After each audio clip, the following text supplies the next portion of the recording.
ಬೆಳಗಾವಿ ಅನ್ನೋದು ಬರೇ ಜಿಲ್ಲೆ ಅಲ್ಲ, ಅದು ಒಂದು ನಮ್ಮ ಶಕ್ತಿ. ಆ ಶಕ್ತಿಯಲ್ಲಿ ಜನಿಸಿದಂತ ಕ್ರಾಂತಿವೀರ ಸಂಗೊಳ್ಳಿ ರಾಯಣ್ಣನ ನಾಡಿಗೆ ಇವತ್ತು ನಾವು ಬಂದಿದ್ದೇವೆ. ಬನ್ನಿ.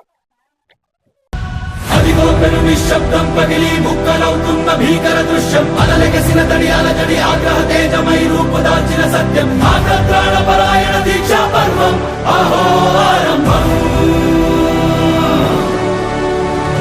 అదిగోపెను నిశ్శబ్దం పగిలి ముక్కలవుతున్న భీకర దృశ్యం అలలెగసిన తడియాల జడి ఆగ్రహ తేజమై రూపుదాల్చిన సత్యం. ಧಾರವಾಡದಿಂದ 45 ಕಿಲೋಮೀಟರ್ ದೂರದಲ್ಲಿರುವ ಈ ಸಂಗೊಳ್ಳಿ ರಾಯಣ್ಣನ ರಾಕ್ ಗಾರ್ಡನ್ಗೆ ಎಲ್ಲರೂ ತಪ್ಪದೇ ಬರಬೇಕು.